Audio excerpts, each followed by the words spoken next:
Olá, seja muito bem-vindo à segunda aula do evento online Simplificando o Inglês.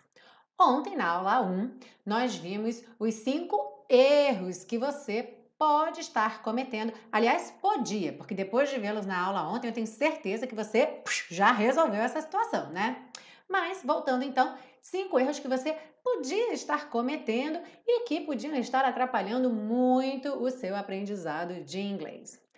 Hoje a gente vai ver 8 bons hábitos, 8 atitudes positivas que você deve cultivar sempre para alavancar os seus estudos e o seu desenvolvimento na sua habilidade de falar inglês ou qualquer outra habilidade que você esteja desenvolvendo.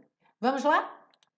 No topo dessa lista nós temos pense na sua motivação. Diz para mim, o que é que você faria hoje se você falasse inglês? Como é que a sua vida seria diferente? E eu vou dizer para você que realmente se tem uma coisa que abre portas e oportunidades é falar inglês. Para fazer mestrado, precisa falar inglês. Bolsa de estudos no exterior, precisa falar inglês. Uma viagem para diversos lugares do mundo vai ficar muito mais possível se você falar inglês. Um emprego melhor, um salário mais alto, se você falar inglês. Eu vejo às vezes pessoas fazendo uma segunda, uma terceira graduação para ter mais chances no mercado de trabalho e elas ainda não fizeram o investimento de aprender inglês. Falar inglês pode abrir mais portas do que uma nova graduação. Eu conheço diversos casos de pessoas que não têm formação numa área específica, mas por falarem inglês fluentemente, ocupam cargos que, em teoria, exigiam sim aquela formação específica. Mas na hora da escolha do candidato, o candidato que falava inglês fluentemente foi escolhido. E aí, pelo fato dele se dedicar para conseguir realizar com competência aquela atividade, ele ganhou o cargo até mesmo na frente de uma pessoa que tinha maior qualificação naquela área. Então, pense o que é que o inglês faria por você hoje na sua vida. Outro ponto importante é você pensar, será que a tua motivação não está pequena? Por exemplo, eu já ouvi muitas vezes pessoas que vieram procurar aula de inglês porque o chefe estava no pé. O chefe falou: olha, se você não aprender inglês, eu não vou te dar aquela promoção, eu vou dar promoção para outra pessoa. Ou então, se você não aprender inglês, você vai dançar em breve. E aí você ficou frustrado, preocupado e irritado com seu chefe, e aí a sua motivação, ela é negativa. A sua motivação é: se eu não fizer isso, eu não vou conseguir. Mas você está pensando pequeno, porque o mundo é muito maior do que o seu chefe. E o inglês pode te levar a lugares muito mais incríveis e fascinantes do que talvez aquela promoção. Então, pense grande, tenha motivação lá em cima e isso vai te ajudar demais. Por exemplo, talvez você nunca tenha pensado em morar fora e pode ser uma ótima experiência. E não se engane, muita gente hoje em dia pensa em ir para Portugal, por exemplo, porque oferece boas condições de vida e a língua oficial é o português. Mas basta uma rápida pesquisa no YouTube para ver que para conseguir emprego em Portugal, você tem que falar inglês. Outro ponto importante também a ser dito é que existem vagas para todas as profissões. Muita gente costuma achar que para você poder ir para outro país, por exemplo, o Canadá, que é um país que todo ano divulga uma lista imensa com diversos postos de trabalho, muita gente acha que são só profissões muito específicas, por exemplo, da área financeira ou então da área de tecnologia. Mas na verdade, países como o Canadá, que são países grandes e que precisam de muita mão de obra, eles precisam de profissionais em diversas áreas e com diferentes níveis de formação.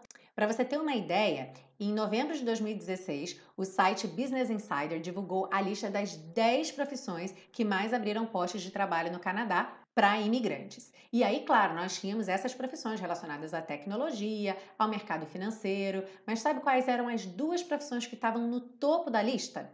Cozinheiro e supervisor de cozinha. Ou seja, nada a ver com tecnologia e nem com mercado financeiro. Então, isso é só para você ver como tem oportunidades em diversas áreas. E talvez, se você se permitir sonhar mais alto e ter uma motivação maior, você vai ver todo o seu processo de estudo com outros olhos, com muito mais motivação, com uma abordagem muito mais positiva do que aquele chefe que está no seu pé porque você ainda não fala inglês. O segundo ponto é você focar nas regras e não nas exceções.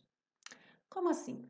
Para tudo que você for aprender, inclusive o inglês, existem várias regras que simplificam muito o aprendizado porque, de alguma forma, generalizam uma série de coisas. Só que com isso você consegue resolver 80% das situações. E aí, tem alguns alunos que ficam muito preocupados com aqueles 20% da exceção, dos casos específicos, e aí com isso acabam não tirando proveito dos 80% que é a regra. Então, num primeiro momento, se você ainda não chegou no ponto de ser fluente, de conseguir se comunicar em inglês com facilidade, com confiança, simplifique o seu discurso. Foque na ideia geral ao invés dos pequenos detalhes. Use as palavras de maior frequência, ao invés de buscar palavras muito específicas que só aparecem aqui e ali em determinadas situações. E, principalmente, não implique com o idioma. Não seja essa pessoa. Don't be that person. Sabe aquela pessoa? Ai, gente, mas em inglês é tudo ao contrário, que negócio esquisito. Ai, quem foi que inventou isso? Nossa, que regra é essa?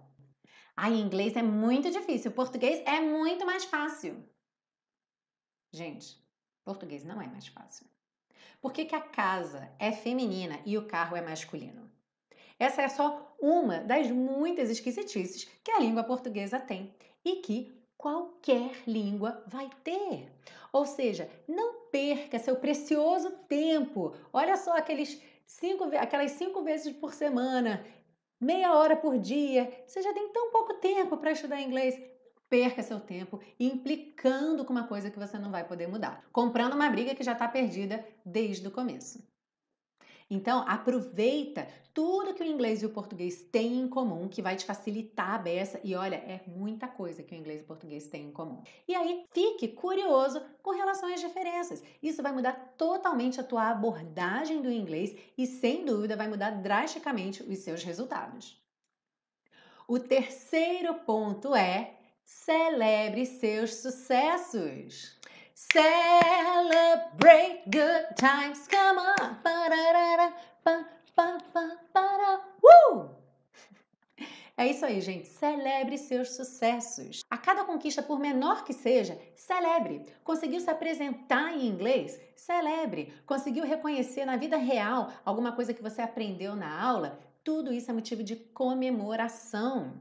Então, se você se acostumar a celebrar cada pequeno sucesso, a valorizar, isso vai te deixar sempre muito motivado, com aquela sensação de accomplishment, de realização. Porque, como a gente viu, os resultados não vêm de uma hora para outra. Então, a cada momento que você perceber um resultado, por menor que ele seja, celebre e pense que antes você não conseguia fazer aquilo. Então, o fato de que você agora está conseguindo é o resultado do seu esforço, é o resultado do seu investimento e isso merece uma comemoração. O quarto passo é decisivo e fundamental. Revise os conteúdos estudados. Por exemplo, digamos que você tem o ótimo hábito de estudar com a série Aprenda Inglês com Música. Saiu a aula, você assiste a aula uma vez inteira. Isso é uma introdução ao conteúdo, não é o seu estudo completo. Dali, você deve ouvir a música, assiste a aula de novo, ouve a música mais uma vez. E aí, nesse processo, você está buscando fazer uma transferência de um para o outro. Ou seja, reconhecer na música os pontos estudados em aula e, quando tiver assistindo a aula, ouvir a música naquele trecho, lembrar da música. E aí sim, você começa a construir conhecimento de fato em cima daquele material que você está estudando. Se você estiver estudando com texto, por exemplo, selecione um trecho do texto, ou se o texto for pequeno, o texto todo, e repita várias vezes. Pode ser inclusive em dias diferentes, como você tem um cronograma de estudo diariamente, no outro dia você volta no texto e estuda mais um pouquinho. Se você estiver estudando com um seriado ou filme, eu recomendo muito que você estude com uma cena, um trecho, porque senão vai ficar inviável você repetir várias vezes. Então, pega aquele trecho e repete várias vezes. E lembrem de praticar ativamente e principalmente falar. Se você quer falar inglês, você tem que falar inglês.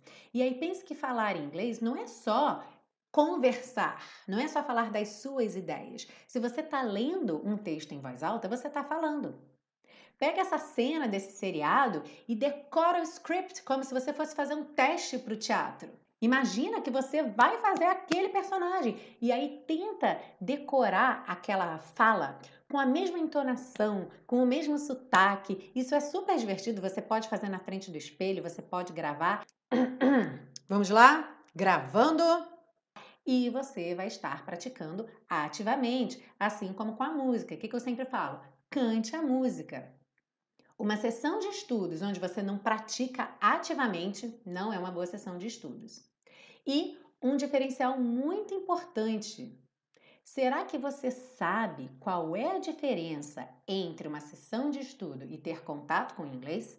Quando você está assistindo um filme em inglês, ouvindo uma música, você não está necessariamente fazendo uma sessão de estudo. Você está tendo contato com o inglês. Lembra que uma sessão de estudo é quando você tem aquele plano de ação, você tem um material selecionado, esse material apresenta um objetivo a ser alcançado e aí você para alcançar aquele objetivo.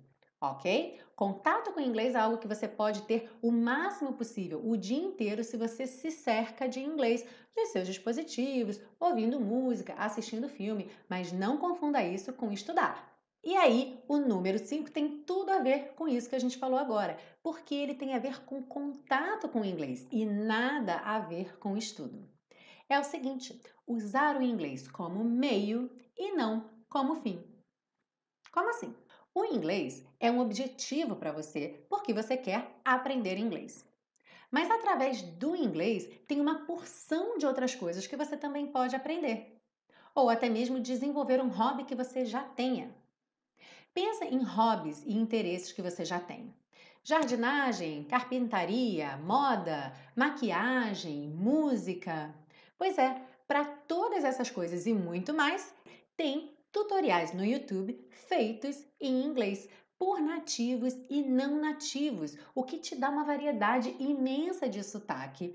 Te põe em contato com pessoas de todo lugar do mundo, ensinando algo que você gosta, que não é o inglês. O inglês fica sendo apenas um meio. E uma coisa muito interessante é que você tem um suporte visual. Então pensa só, se você já tem familiaridade com aquele tópico, com mais o suporte visual de ver a pessoa fazendo aquilo passo a passo, o áudio vai ser simplesmente um complemento. Chega uma hora que você nem percebe mais que você está ouvindo inglês, porque você não está preocupado em entender. Você está tão distraído com aquele áudio, você está aprendendo a fazer aquilo, e aí o inglês fica ali como o famoso listening passivo, que é quando você está sendo exposto àquele conteúdo, só que você não está fazendo um esforço para entender. E isso é muito bom. Eu tenho certeza que você vai conseguir acrescentar muito mais tempo de contato com o inglês de maneira produtiva na sua vida, porque você vai estar produzindo em outras áreas que são seus hobbies ou quem sabe até mesmo a sua profissão.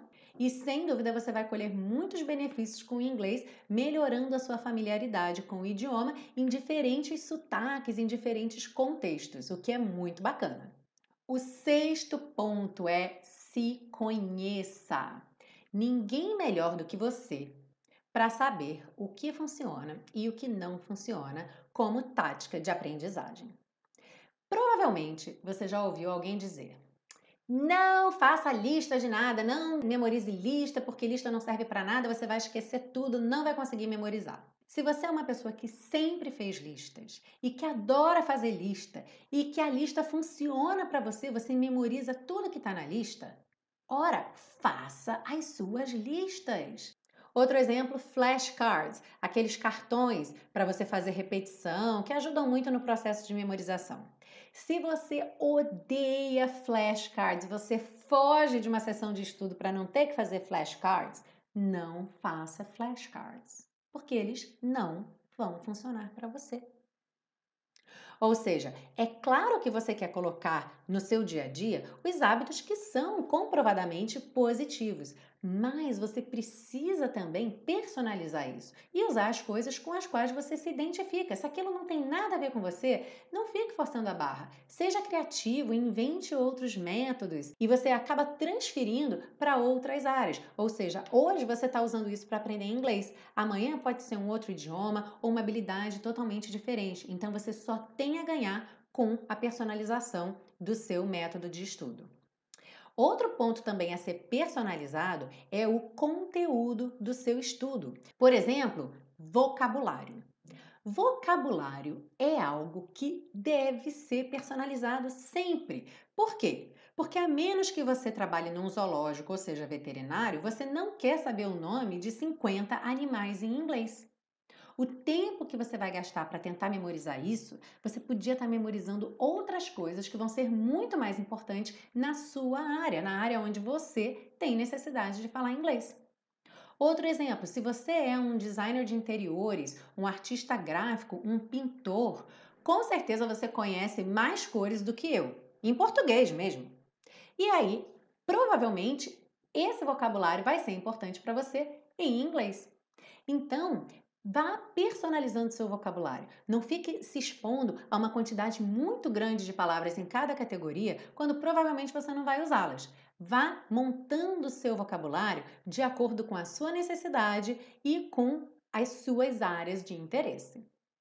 O número 7 é faça conexões. Busque pessoas que têm esse mesmo interesse que você e se conecte com elas, para que você troque informações, para que você perceba que não é só você que tem uma dúvida.